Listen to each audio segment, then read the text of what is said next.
你终于醒了。耳边传来的声音低沉而磁性，我缓缓睁开眼，却发现眼前是一张近乎完美的脸。男人穿着黑色衬衫，袖口微微卷起，冷白色的手指正轻轻敲着桌面，那双深邃的眼睛正意味不明地盯着我。而更可怕的是，我居然认得他，顾晨舟，那本我昨晚熬夜吐槽到凌晨3点的海棠小说里的疯批男主。想到这里，我瞬间头皮发麻。别人穿书，要么穿成白月光，要么穿成团宠女主，而我偏偏穿成了那个只活了3章，最后被虐到精神崩溃的炮灰配角。我还记得昨晚看到结局时，气得差点把手机摔了。这什么离谱剧情？为什么所有人都像没长嘴一样？还有这个顾晨舟，动不动就黑化，把女主关起来算什么事？结果吐槽完不到10分钟，我就因为熬夜猝死，直接穿了。而现在，那个书里最危险的男人正坐在我面前，我心里疯狂尖叫。完了，真的完了。按照原剧情，再过不到1个月，我就会因为撞破顾晨舟的秘密，被他亲手送进国外精神疗养院，从此彻底下线。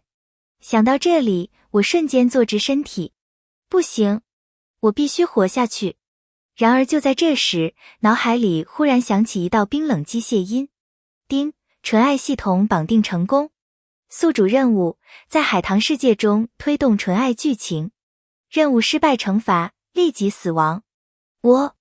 等等，海棠世界，纯爱剧情，你要不要听听自己在说什么？这个世界里的人均800个心眼，感情线全靠强制和误会推动，现在你居然让我搞纯爱？系统却毫无感情地继续播报，请宿主在3个月内让男主顾晨舟学会真正的爱，否则世界崩塌。我沉默了，空气安静了整整10秒。最后我缓缓抬头，看向坐在对面的顾晨舟。男人眉眼冷淡，气场危险，仅仅只是对视，就让人有种被猛兽盯上的错觉。这种人，你让我教他纯爱？系统，你疯了还是我疯了？而下一秒，顾晨舟忽然俯下身，声音低哑地靠近我耳边。发什么呆？你昨晚不是还说很喜欢我吗？轰！我整个人直接僵住。等等，原主到底背着我干了什么？从那天开始，我的目标只有一个，活下去。而活下去的前提，就是把顾晨舟从疯批黑化男主，硬生生掰成纯爱战神。这难度堪比让狼改吃素，但我别无选择。根据系统提供的信息，现在的剧情已经进行到中期。顾晨舟表面是高冷禁欲总裁，实际上却因为童年阴影，对爱有着极度扭曲的理解。他不相信真心，也不相信有人会无条件爱他，所以他习惯掌控一切，包括感情。而原剧情里，女主就是被他这种近乎偏执的占有欲一步步逼疯的。想到这里，我忍不住叹气。说到底，顾晨舟其实也是个可怜人，只是从来没人真正教过他什么才是健康的爱。于是我决定从日常开始改变他。第1步，拒绝一切霸总行为。那天，顾晨舟像原剧情一样，准备包下整家餐厅。经理恭敬地弯腰，顾总已经清场完毕。我差点一口水喷出来。等等，为什么要清场？顾晨舟淡淡看我，我不喜欢别人打扰。我立刻义正辞严，真正的爱情是要尊重别人正常生活的。顾晨舟，经理，整个餐厅瞬间安静。顾晨舟眯起眼，你在叫我做事？我心脏狂跳，但还是硬着头皮继续。你看，别人出来吃饭也很开心，你不能因为自己一句话就剥夺别人享受生活的权利。喜欢一个人，不是占有世界，而是学会融入世界。说完后，我自己都震惊了。天啊，我什么时候这么会说了？而顾晨舟居然真的沉默了。他盯着我看了很久，最后低声道，知道了。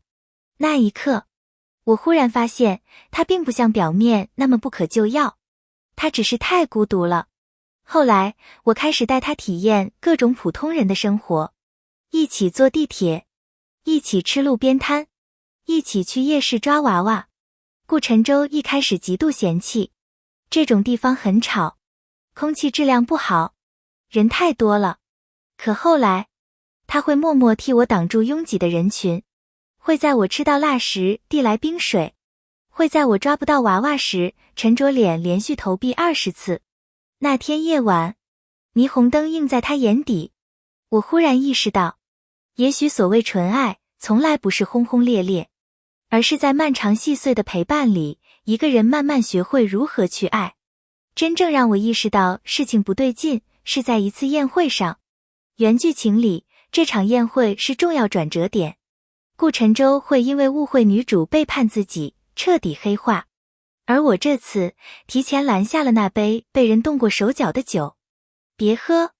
顾晨舟微微皱眉，为什么？我当然不能直接剧透，只能胡乱编理由。